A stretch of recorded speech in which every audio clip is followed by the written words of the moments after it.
Bonjour Véronique. Bonjour. Alors bonjour à la personne qui va regarder cette vidéo. Je suis aujourd'hui, bien entendu, en entretien, en rendez-vous, en interview avec Véronique Vachet, qui est médium.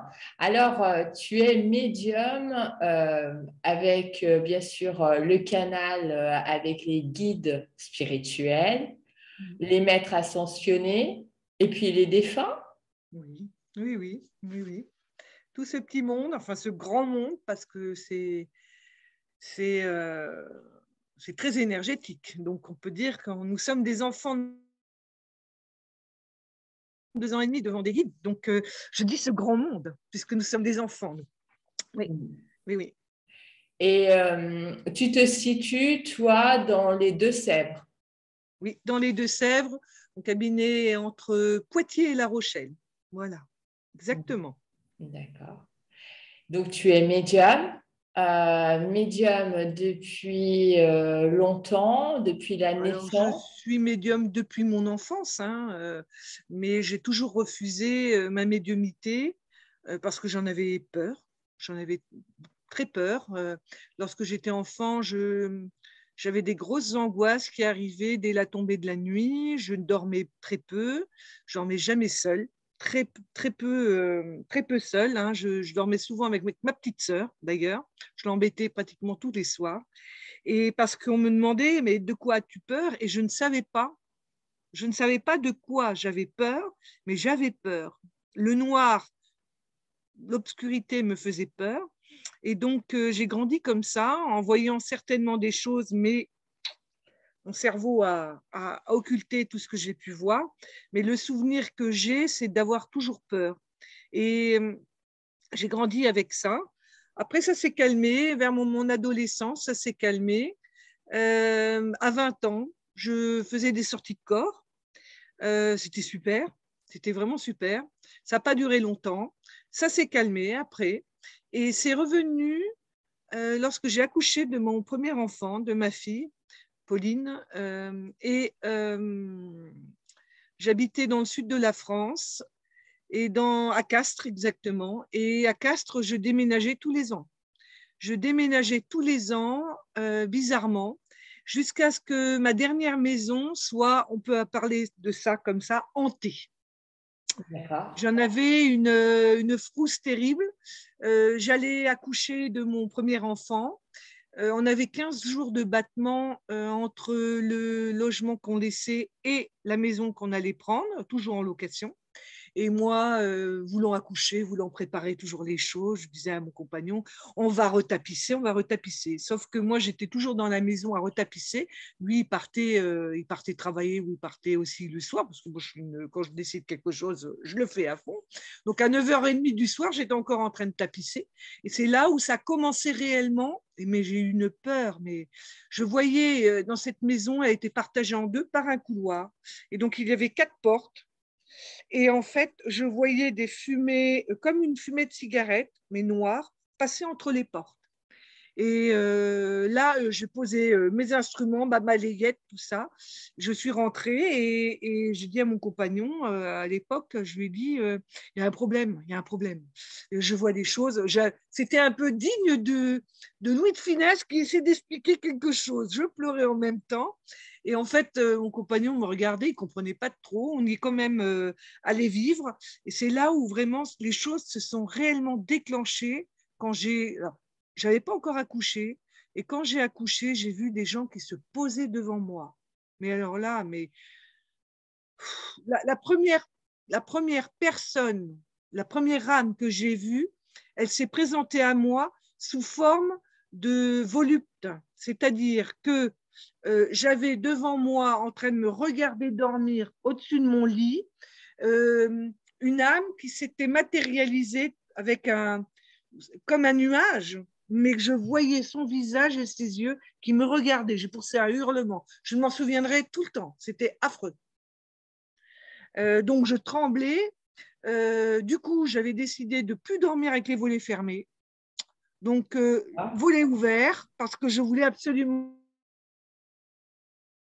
comme il y avait un lampadaire en face, je voulais absolument voir la chambre éclairée par cette lumière extérieure. J'étais plus apaisée de faire comme ça. Et en fait, ça continuait de plus belle, où j'ai vu carrément une nuit pareil. J'ai été réveillée par des cloches avec un son très très pur, mais je n'ai jamais entendu ça sur Terre, même des bols tibétains ou cristallins ou de cristal.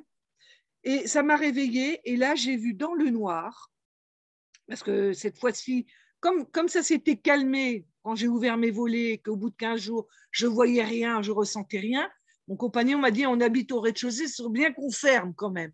Donc les volets se sont refermés, donc j'étais dans le noir, mais apaisée. Et là, une nuit, j'ai ressenti encore, j'ai entendu des cloches, ça m'a réveillée. Et là, j'ai vu dans le noir complet, comme si on découpait l'air, ça faisait un rond comme ça. Et comme si tu prenais le ciseau et tu découpes l'air, donc tout le rond que tu découpes, c'était tout doré. Et à l'intérieur, j'ai vu une main gantée comme ça, qui me faisait ça. Alors là, où est la lumière? Où est la lumière? Tac, plus rien. Alors, j'avais tellement peur que j'ai fini par dormir dès que mon compagnon partait travailler, partait tôt la nuit. J'allumais la lumière, je ne voulais plus rester dans le noir. Et le moindre bruit, le moindre sensation que je ressentais, même les odeurs, à Castres, il fait chaud l'été. Oui. Il fait peut-être à 5 heures du matin, il peut faire 27 degrés. Hein. J'étais avec ma couette au-dessus de ma tête et je tremblais comme ça.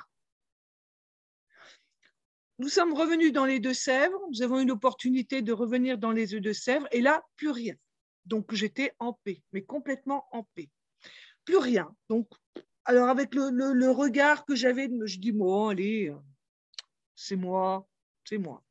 Et mon papa a eu un AVC. En 2009 et 2012, il est décédé et c'est là où vraiment ça a commencé. En plus, j'étais dans des pressings. J'avais une entreprise avec des pressings. Et là, j'ai dû travailler sur quelque chose de karmique avec le regard que j'ai d'aujourd'hui. Ça m'a sauvée. La médiumnité m'a sauvée parce qu'à ce moment-là, je voulais partir tellement que ma vie professionnelle était plus que lamentable. Hein. J'avais des huissiers aux fesses, j'avais les banques qui m'appelaient tous les jours. Et je me disais, j'ai embarqué toute ma famille dans cette histoire et je vais partir. Je ne voulais plus vivre. Je voulais plus vivre. Ça a été catastrophique. J'ai perdu énormément d'argent. Et en fait, ça m'a sauvée. La médiumnité m'a sauvée. J'ai commencé à me dire, tiens, je vais voir avec les cartes, qu'est-ce qu'on peut me dire. J'essayais de me rassurer moi-même. Ouais. Sauf qu'à partir de ce travail-là, eh ben, il y a plein de choses qui sont revenues. J'ai commencé à être clairaudiente, clairvoyante, et j'ai fait la rencontre d'un monsieur qui m'a aidée, justement. Il s'appelle Bernard, il habite en Dordogne, et il m'a fait comprendre qui j'étais, ce que j'étais au plus profond de moi. Et à partir de ce moment-là, c'est du travail de tous les jours. J'ai travaillé pendant une petite dizaine d'années, tous les jours, beaucoup de méditation, énormément de méditation. Je méditais tous les dimanches, minimum 3 heures. Je faisais partie aussi d'un groupe de méditation. J'allais tous les vendredis soirs. Ça m'a beaucoup aidé à développer mes capacités, apprendre à m'ancrer. Bernard m'avait appris à m'ancrer. J'ai mis 1 an à savoir m'ancrer, à me centrer, à m'ancrer. Comme quoi, c'est pas, on ne fait pas ça comme ça. Hein. Les cartes faisaient partie du bout de mes doigts, donc tous les jours, je brassais ces cartes. Évidemment, pour moi, ce n'était pas terrible parce que pour soi, donc ce n'est même pas la peine pour moi. Mais par contre, pour les autres, on a toujours quelques copines. Tiens, tu me tires les cartes. Et ça s'avérait juste, ça s'avérait même très, très juste. Et j'ai commencé par là et j'ai été aussi poussée par mon ami Bernard dans le soin. Donc, je faisais, et en fin de compte, j'étais dans le soin parce que tant que je faisais les cartes, j'entendais. D'accord. J'entendais, j'avais des flashs, mais je n'avais pas peur. C'était du concret, un support, donc ça allait. Et mon ami Bernard m'a dit, tu dois faire des soins, toi, tu es dans le soin, tu es dans les énergies et tout. Alors, je l'écoutais, hein, parce qu'il a été toujours de très bons conseils, et je me suis mis à faire des soins, et les gens qui venaient me voir, donc je n'étais pas toute seule, ils étaient sur ma table, donc j'étais avec eux, et j'ai commencé à voir des gens apparaître, hein, des défunts apparaître. Alors bon, au début, j'avais un peu peur de me tromper, hein, parce que je les entendais, je les voyais bouger, je les vois de la tête aux pieds, hein, que ce soit des guides, que ce soit… Excuse-moi, tu étais sûre que c'était des défunts, c'était Ah pas… ben oui, parce que… Ah non, non, c'était des défunts. Les défunts et les guides, je les vois de la tête aux pieds. Les maîtres ascensionnés, je les reçois. Je les D'accord. canalise. Voilà. Donc, j'ai commencé à voir des gens de la tête aux pieds, un peu transparents, qui me parlaient. Et donc, au début, je n'osais pas donner les messages parce que j'avais peur de me dire c'est quoi, c'est un soin, c'est quoi. Et bon, on m'a poussé. Et quand je donnais ce que j'entendais aux personnes qui étaient allongées devant moi, ça s'avérait très juste. Donc, ça m'a permis d'accepter ma clairvoyance. D'accord. Donc, en Parce que fait, sinon, de ne plus ah, avoir peur. ouais, avant, tu voyais et tu en avais vraiment la trouille, quoi. Comme ça. Et donc, ça a commencé comme ça. Et un jour, j'étais chez mon ami Bernard en Dordogne, et puis il me faisait travailler parce que je vois tout ce qui se passe. Je peux voir les défunts dans l'éther, l'air qui sont autour, c'est l'éther. Je vois tout ce qui peut se présenter dans l'éther, c'est-à-dire des défunts, des guides. Ouais. Je peux voir dans le sol, dans les murs, ce qui se passe. S'il y a des mémoires, s'il y a des entités dans le sol. Qu'est-ce que je peux voir Je peux voir dans le corps des gens, l'aura, je peux voir tout ça. Il n'y a aucune limite. Je n'ai aucune limite. D'accord. Donc, j'ai commencé, donc, j'étais un week-end chez mon ami Bernard, et là, il me faisait travailler avec des plans. C'était des plans de maison. Et puis, il me dit, tu poses ta main dessus, tu fermes les yeux, tu me dis ce qu'il y a. Ça veut Ouais. dire quoi? Ça veut dire que quand je posais ma main sur un objet, sur une pierre, sur ce plan où il y avait une maison que je ne connaissais pas, je fermais les yeux, j'étais dans la maison. D'accord. En fait, tu Je pouvais te téléportais finalement téléporter, dedans. je pouvais dire comment était la cuisine, s'il y avait un bar américain, n'importe quoi, où étaient les fenêtres, je pouvais tout dire ça. C'était D'accord. incroyable. Et ça a commencé comme ça. Et en fait, Mais tu n'avais pas trop de difficultés au démarrage pour accepter aussi ça? Parce que… non, parce que comme j'étais très très mal, tout ça, ça s'est passé pendant les années où j'étais dans mes pressings, où j'étais très très mal financièrement. Donc, tu acceptais cette ouverture Et encore je ne d'autant pouvais mieux. pas arrêter parce que mes magasins ne se vendaient pas. J'ai accepté cette ouverture, ça me permettait justement de changer d'air un peu, si on peut dire ça comme ça, de me changer ce que j'avais dans les idées. Et c'était magique. C'était magique en fin de compte, parce que j'aidais les gens. Donc j'ai commencé comme ça. Et en fait, ce jour-là où mon ami Bernard me dit, bon, tu poses ta main et tu me dis ce qu'il y a. Lui, il était parti dans une autre pièce et il y avait sa femme devant moi, Odile. Et on buvait un thé, et on buvait le thé. Et puis, elle me dit, il faut qu'on se mette au travail. Bernard a dit, j'ai dit, oui, oui, mais elle me dit, on va boire notre thé. Et au moment où on boit notre thé, je vois devant elle, enfin derrière elle, devant moi, puisqu'on était assis à une table, pareil que quand j'ai vu cette fameuse main gantée, j'ai vu à hauteur d'homme, comme si on avait coupé l'air comme dans un grand ovale à hauteur d'homme, où le ciseau aurait pu découper l'air, c'était encore tout scintillant doré. Et à l'intérieur, j'ai vu mon guide. Mais même pas comme une image de télé, comme une image de télé. Parce que aujourd'hui, quand je fais des contacts défunts, j'ai des défunts et des guides, les guides présentés comme une image de télé. C'était extraordinaire. Et il attendait que je me mette au travail. D'accord. Et Donc, là, ça a été ton déclic? ça a été mon déclic dans ma foi, de réellement de savoir que mes guides étaient présents, que j'étais accompagnée. Ça a été, mais je n'oublierai jamais, je n'oublierai jamais. Et depuis, mon guide est toujours présent, il me donne des signes incroyables. J'ai une foi inconditionnelle en ce que je vois, en ce que j'entends pour les autres. Pour moi, je sais que mes guides sont présents, mais j'ai un petit souci et je pense que tous les médiums, nous sommes tous pareils, c'est que lorsqu'on demande quelque chose pour nous, notre mental inférieur nous fait douter. C'est toujours comme ça. C'est toujours comme ça pour soi. Je n'ai jamais rencontré des médiums qui me disent « moi, je sais pour moi, tatati, tatata ». Je ne sais pas pourquoi, nous avons ce doute pour nous. Mais du moment où ça ne nous appartient pas, c'est-à-dire qu'on a quelqu'un en face de nous, un guide, une visioconférence avec la personne qui me demande un contact, des fins ou une guidance, je n'ai aucune, comment dire, je ne me pose aucune question. Ce que j'entends est pour la personne. Voilà, ça s'appelle le lâcher-prise. Ouais. Total. En fait, tu es le support verbal de ce que les guides ont à dire. Exactement. Alors, qu'une émotion, tout ce que je peux rien. recevoir, oui, tout ce que je peux recevoir dans les enseignements que j'ai, ce n'est jamais mes guides qui viennent se présenter à moi comme ça. C'est toujours pendant la nuit. Toutes les nuits, nous sortons tous de notre corps et je pense que toutes les nuits, je sors de mon corps comme vous, comme tout le monde sur Terre, mais tous les enseignements que j'ai, je les ai à travers ces sorties de corps et je vais me balader voir mes guides. Voilà. Et donc, ils m'ont dit en fait que nous sommes toutes les personnes qui sont connectées, que ce soit un médium comme moi, clairaudient, clairvoyant, que ce soit quelqu'un qui est médium, mais avec support, des cartes, un pendule, ou autre chose d'ailleurs, parce qu'on peut lire, moi j'ouvre ma cheminée, mon insert, quand je regarde les flammes, je sais ce qui va se passer. C'est comme ça.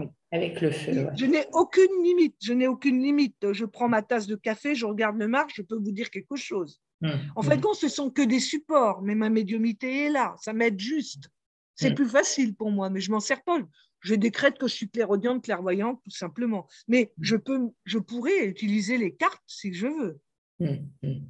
Oui, tu utilises un autre moyen, mais tous les moyens sont valables. Exactement, exactement. Et en fait, mes guides m'ont dit que, en fait, toutes les personnes, nos âmes, mon âme et toutes les âmes des personnes qui sont connectées et qui ont un travail à faire pour leur prochain, en fait, nos âmes se mettent à la disposition des guides, à la disposition des défunts, à la disposition des maîtres ascensionnés pour aider notre prochain sur Terre. Donc, nous sommes simplement à leur disposition. C'est pour ça que quand j'entends des gens qui disent que les défunts, il ne faut pas trop les déranger, ou bien quand quelqu'un part du plan terrestre, il faut attendre tant de temps. C'est des fausses croyances, parce qu'en fait, c'est eux qui viennent nous voir, ce n'est pas nous qui allons les voir. Nous sommes à leur disposition, donc ils viennent s'ils ont quelque chose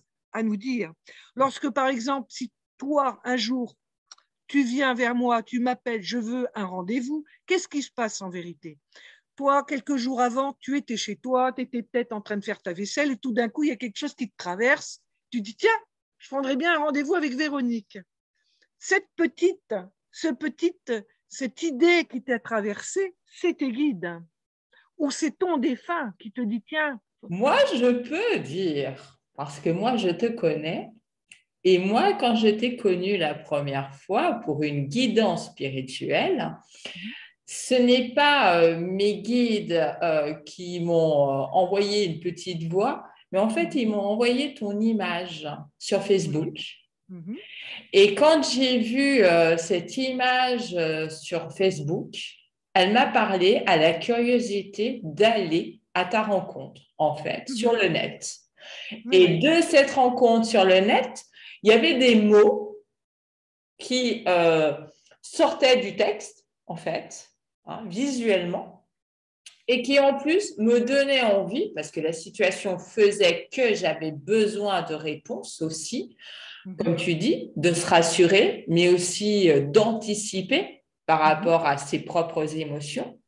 Et effectivement, oui, on ne prend pas un rendez-vous avec un médium ça n'existe pas, il n'y a pas de hasard. Non. La personne qui est en train de faire sa vaisselle, elle se dit, tiens, je vais prendre un rendez-vous avec une médium ou un médium. Et en fait, après, les guides travaillent. Nos guides, vos guides, nos guides, mes guides, leur job, c'est la synchronisation. Donc, pour toi, ça a été une image. Pour d'autres, ça va être quelque chose dans la tête. Pour d'autres, ça va être, tiens, elle rencontre une amie. Bah, moi, j'ai été voir cette dame.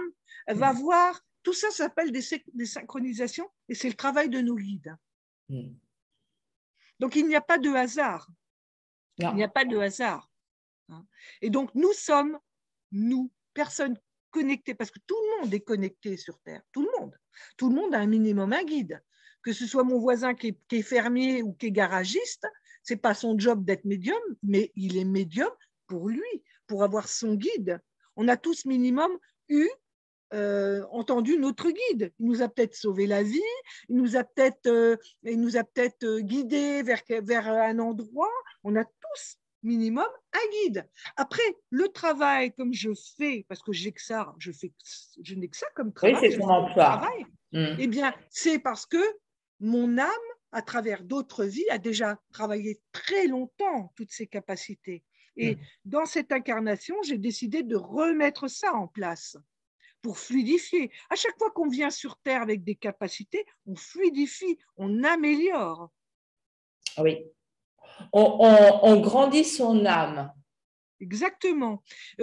Quand il y a de la médiumité, c'est très large. Il y a des gens qui ont des supports, il y en a d'autres qui sont clairaudients, clairvoyants, clairsentants. Oui, alors les clairsentants, c'est quoi exactement? Les clairsentants, ils sentent les odeurs? Clairsentants, je le suis, c'est-à-dire que je peux recevoir dans mon corps, par exemple, parfois, quand j'ai une séance, contact défunt. Les défunts viennent me voir. Peut-être que je peux avoir le rendez-vous à 14 heures. Et en vérité, à 9 heures du matin, je suis en train de me laver les dents. C'est très souvent dans ma salle de bain, ils viennent me voir. Et en fait, je sais, je tourne la tête, je vois quelqu'un et il me parle. Ou bien, je ressens, j'ai un problème cardiaque. Je peux avoir ressentir au niveau du cœur, par exemple. Et je sais que la personne est décédée d'un problème cardiaque. Ou bien dans mon visage, j'ai toute une douleur. Je peux dire, tiens, il a peut-être eu un AVC, ce monsieur. Ou bien ça m'est arrivé aussi de ressentir quelqu'un qui a eu une rupture d'anévrisme, comme un éclair qui traverse ma tête. Et je sais que c'était une rupture d'anévrisme. Vous voyez? D'accord. Tu vois? Pardon. Donc, en fait, voilà quoi. Ça, c'est la clairsentence, c'est recevoir, ressentir. Les gens qui sont dans les soins vont aussi ressentir des choses dans leur corps. Ils sauront où la personne a des soucis, un manque d'énergie ou quelque chose comme ça. Et toi, donc, bon, tu as quitté finalement ton entreprise Dépressing. Tu t'es mis à ton compte directement. Et quand tu t'es mise à ton compte directement, que tu es passée finalement d'une profession, on va dire, terre à terre. Très terrienne. Très terrienne, oui, à ce type de profession, tu n'as plus eu peur en fait finalement, parce que tu nous parlais de tes craintes. J'hésitais encore, et parce que c'est magique et en même temps, bon, on a toutes nos fausses croyances, on a tout aussi Quand j'ai arrêté mes magasins, moi j'allais me balader, faire mes courses et des gens me reconnaissaient. Alors Véronique, qu'est-ce que vous faites maintenant? Au début, j'étais là, oh, je suis chez moi. Ah bon, d'accord. D'autres fois, ben alors qu'est-ce que vous faites? Oui. Et je rentrais à la maison et en fait, mes guides m'ont dit à un moment donné, ils m'ont gueulé, quoi. Tu veux être vraiment ce que tu es ou bien, voilà, on attend de toi que tu sois droite dans tes baskets. Tu es médium ou tu ne l'es pas. Alors après, les gens, oui, alors Véronique, ben, qu'est-ce que vous faites? Ben, je suis chez moi, mon cabinet est chez moi et je suis médium. Il y a des gens, ah, c'est super, moi j'y crois. Puis d'autres, ah oui, ces gens-là, quand je les croise, je tourne. Mais c'était aussi pour se mettre vraiment en position. Oui, avec qui tu es. Comment? Avec qui tu es. Exactement. Mais il ne faut pas leur en vouloir. Même dans ma famille, nous sommes 8 enfants, je suis le numéro 7. J'ai un de mes frères, il a été même jusqu'à me traiter de schizophrène.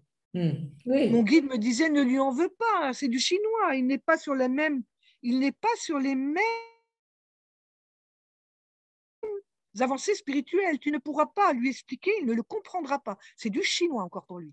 Il ne faut pas en vouloir aux personnes qui ne sont pas encore là-dedans, ce n'est pas un problème. Un jour, ils le seront. Il leur faudra plus de temps, tout simplement, ou ils n'ont pas encore commencé ce travail, tout simplement. Mais je pense que les personnes qui sont déjà bien connectées, il faut l'admettre pleinement. Il faut vraiment l'admettre pleinement. Lorsqu'on met un pied vraiment là-dedans, parce que c'est notre chemin, hein, c'est pas, il faut l'accepter pleinement. Il ne faut pas douter de ce qu'on est au plus profond de nous. Hein. De toute Sinon, façon, il nous rappelle à l'ordre. bien sûr qu'il nous rappelle à l'ordre. Bien sûr qu'il nous rappelle à l'ordre. Il nous rappelle à l'ordre, alors quand on ne comprend pas une première fois, il réinsiste. Bien Et sûr. à des moments inattendus d'ailleurs. Bien sûr. Mais c'est toujours inattendu. Parce que si on attend, il ne se passera rien.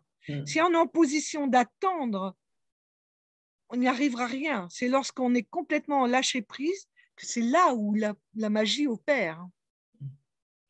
Quand tu dis que voilà, tu peux voir hein, à travers les murs, dans un objet, en posant ta main, dans ta vie de tous les jours, par moment, ça doit être compliqué aussi quand tu vas à la rencontre. Alors, je suis très souvent, donc je fais mes consultations, je travaille dès le matin, je regarde comment je suis centrée, ancrée, ma journée commence. J'arrive à me déconnecter. J'ai aussi ma vie de femme, de mère, je fais ma vaisselle, hein, je passe l'aspirateur, tout va bien, hein, c'est pareil. Hein. La personne qui... T'as pas un guide là qui pourrait venir, non? Non, non, non, non, on est bien sur le plan terrestre. Hein. Le ménage, ça ne se fait pas tout seul. Donc j'arrive à me déconnecter, mais lorsque je peux être bien sans être connecté, mais si je dois absolument comprendre quelque chose ou voir quelque chose, les guides vont me le faire passer quand même. Ouais. Voilà. Voilà. En fait, on est connecté et on peut ne pas être connecté, mais parce qu'il n'y a rien à voir à ce moment-là.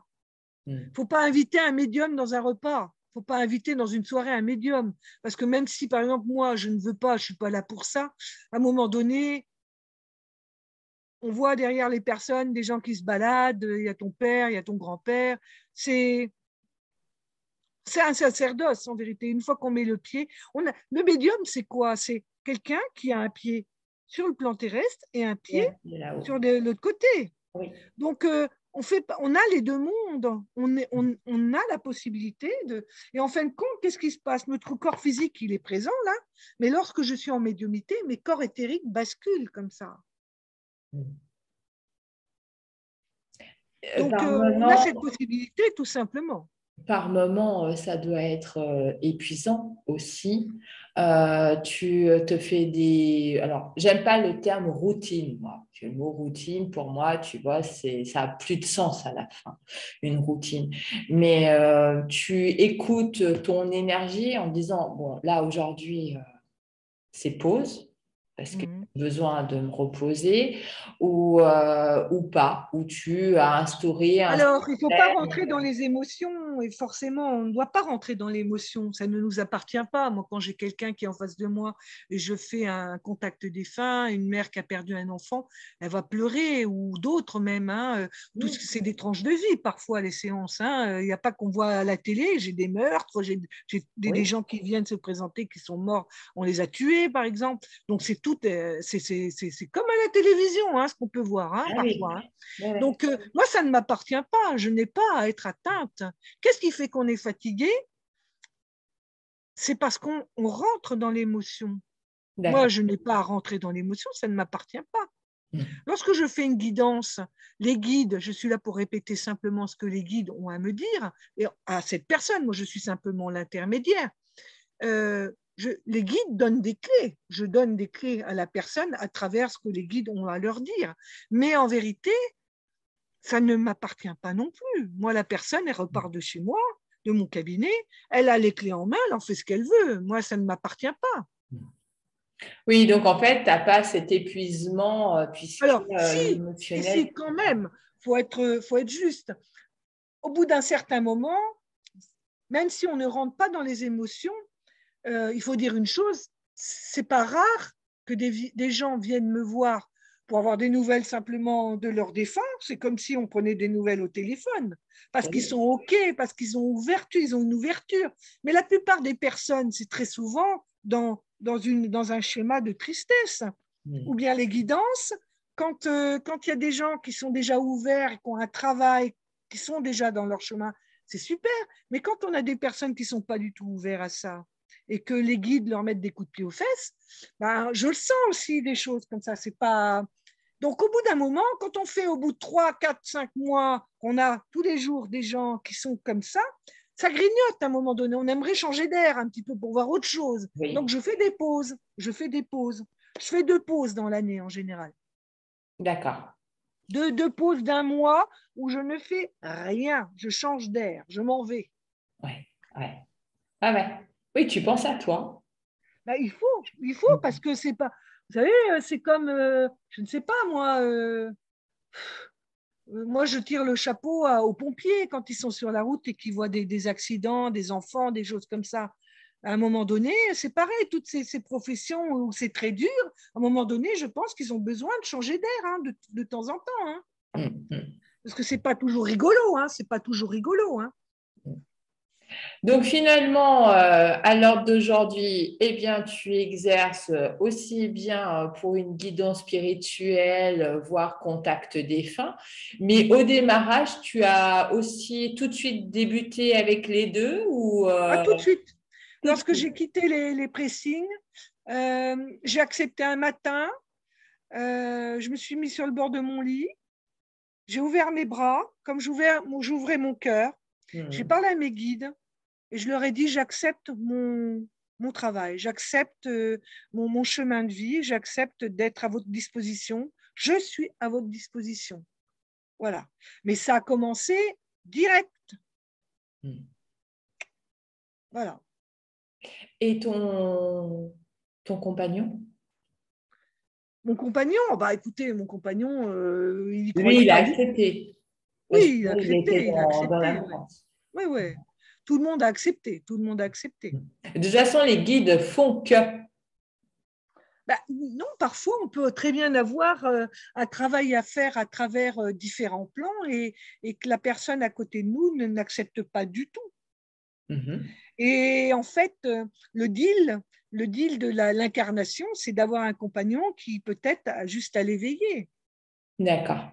Oui, donc finalement, c'est à le faire travailler aussi Ça va là-dessus le faire travailler aussi. et sur soi-même, nous. Ah, mais je rencontre des gens qui sont ouverts, qui ont un travail à faire et qui n'osent pas parce que leur compagnon n'est pas du tout là-dedans. Hmm. D'accord. Des Ah. femmes qui ne veulent pas parce que leurs maris ne veulent pas. Et je dis, écoutez, vous verrez, ça va vous rattraper à un moment donné. Hein, Hmm. où les guides vont appuyer pour qu'à un moment donné, le mari, soit il se calme ou bien il s'en va. Hein. Hmm. Si votre chemin est comme ça, votre chemin est comme ça. Hein. De toute façon, vos guides, à un moment donné, feront en sorte que vous mettrez la main à la pâte parce que c'est votre devoir. Très bien. Voilà. Mais c'est une belle aventure. Hein. C'est une très belle aventure. Aujourd'hui, je ne changerai rien. Je ne changerai rien. Hmm, hmm, hmm. Oui, tu t'épanouis, tu es heureuse, tu as trouvé ta Mais oui, mission parce de que vie. c'est gratifiant. C'est gratifiant. D'abord, c'est magique. C'est magique. Moi, parfois, je vois mon père qui est décédé en 2012. Il vient me passer un savon. Ça ne change pas beaucoup, mais par rapport à mes autres sœurs, je leur dis, j'ai vu papa. C'est magique quand même. Hmm, hmm. C'est magique de Ouais, pouvoir, de voir des gens qui sont partis. C'est incroyable. Moi, je trouve ça incroyable. bien sûr. Je suis comme une enfant. Je suis toujours émerveillée. Même si ça fait partie de mon travail et c'est toujours pas la même chose, c'est des contacts défunts ou des guidances, voilà. Mais c'est magique. Moi, je suis toujours comme une enfant quand je suis en train de répéter des choses et que la personne dit ah ben oui, il y avait ça, oui, c'est ça. Ouais, j'entends, je donne, mais ça me surprend toujours. Je suis comme une enfant toujours émerveillée de ce que je peux répéter dans la justesse. Et pour moi, faut pas le perdre, ce cœur. Mes guides m'ont dit un jour, il ne faut pas perdre ce cœur d'enfant. Le jour où tu perdras ce cœur d'enfant, ça sera terminé. C'est tout perdu. Ouais. C'est pour ça qu'il faut même l'entretenir, son Oui, enfant intérieur. bien sûr. D'accord, très bien. Eh bien, écoute, moi, je te remercie. Et ma dernière question, on fait comment pour prendre contact avec toi? Alors, on va sur mon site. Hein. Mon site internet, c'est Véronique Vacher Médium. Ou bien on peut aller sur ma page Facebook, Véronique Vacher, Médium, pareil. Alors, il y a une main comme ça Ah avec un oui. cœur, avec des ailes. Et puis, on peut m'appeler aussi à mon cabinet, hein, au 06 84 74 19 72. Voilà. D'accord. Et Voilà. puis, bon, on peut le dire, tu fais des guidances spirituelles. Mhm. Tu fais aussi les contacts défunts et parfois sur ta page Facebook. Je Euh, fais des directs, oui, parfois. Bon, bah, une séance avec moi, que ce soit contact défunt ou guidance, c'est 70 €. ouais. D'accord. Je sais que c'est conséquent et c'est pour ça que de temps en temps, alors c'est pas tous les mois, mais c'est quand même assez souvent, je fais sur ma page un direct où je donne, les gens sont prévenus quelques jours à l'avance, ils mettent leurs photos. Après, les photos sont enlevées, comme ça personne ne peut reprendre les photos derrière.